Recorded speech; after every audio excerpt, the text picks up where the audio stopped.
Afternoon, folks. I'm Dave Canterbury with Self-Reliance Outfitters in the Pathfinder School, back down here at the Pathfinder Outdoor Classroom. What I want to talk to you about today is a little bit more in our series on kit building mentality. I want to talk about the transition from backpack to haversack. We talked a little bit about carrying a haversack inside the backpack so that if we wanted to step away from camp, we could just throw some things in a haversack, go on a hunt, go on a scout really quick, whatever, come back and leave some of the comforts of camp within our backpack, so we don't have to carry that all the time away from camp.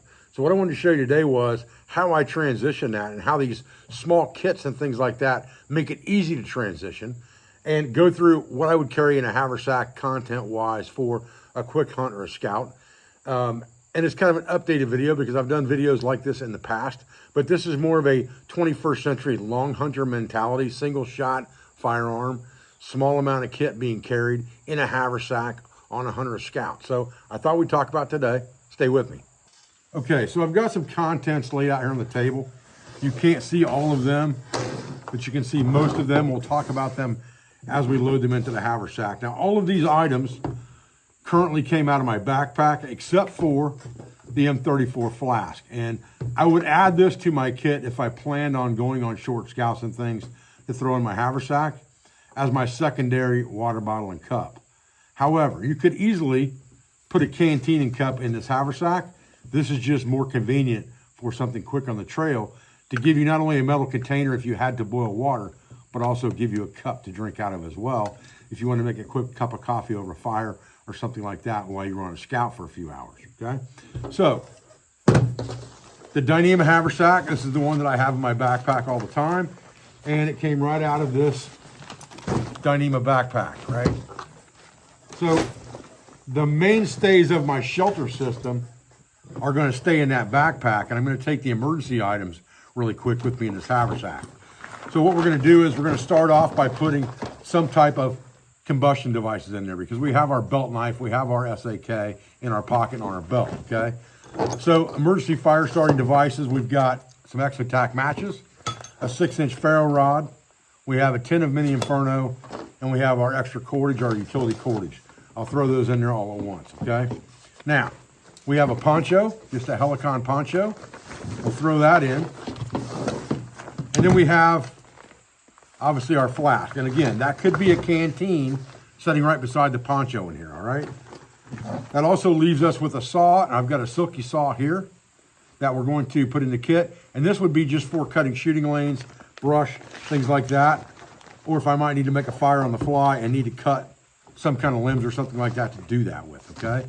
And then I've got my battery cables and headlight, and they slide right in here behind my flask, okay? And that pretty much sets that kit up in lightweight fashion. Now, there are two things that I would put peripherally outside this kit, actually three, if I were hunting, all right? So I've got the strap here. The first thing is my inReach, okay? If I get in trouble, I want somebody to know I'm in trouble.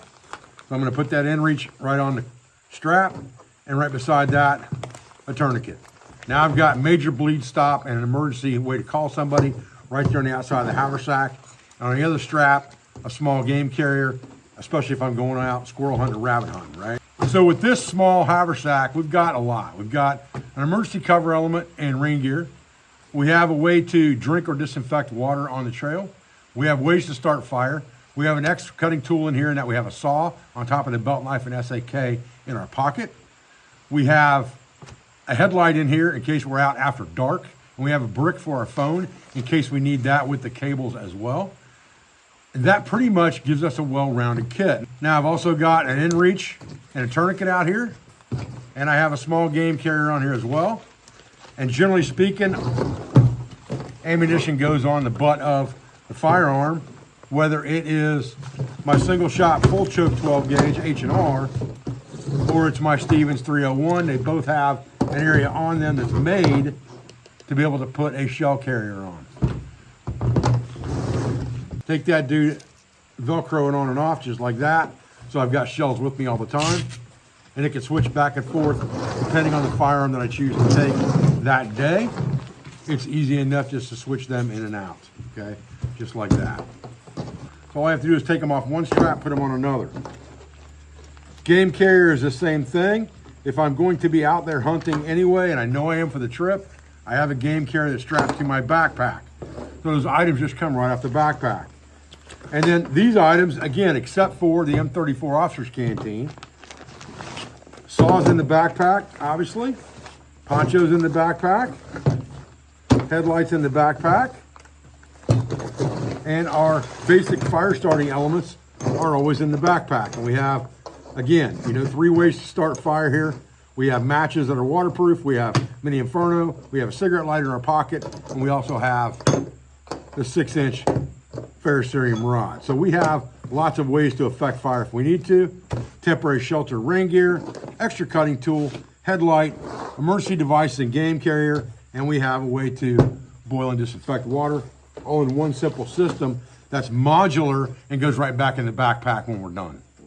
Okay, guys, we're really just trying to affect simplicity in our kit, all right? So by making things modular within our backpack, it's easy to move them from one bag to another and move them back. Now, keeping consistent kit is also important, and I do change things in and out, month to month sometimes, especially seasonal, which is the reason for the in and out box, to change things in and out seasonally, depending on what I'm doing. But I try to keep the same basic kit items or types of kit items following that 10 C's mentality and those categories of 10 C's with me the majority of the time, and I only sacrifice a few things to go to the haversack if I absolutely need to, as in sacrificing part of my cover, my spare container, and things like that. But I try to stay consistent with this stuff enough that I get used to using it all the time and I know what works and what doesn't. And that's what's going to be important when you're building your kit. I'm not telling you need to have exactly what I have or you need to buy exactly what I'm showing you. I'm just showing you how to put your kit together modularly so that you can go from backpack to haversack very quickly. No muss, no fuss. And you don't have to carry both of them all the time. Again, guys, I appreciate your support. I appreciate your views. I thank you for everything you do for our school, for our family, for our business, for all of our sponsors, instructors, affiliates, and friends. And I'll be back with another video as soon as I can, guys. Thanks.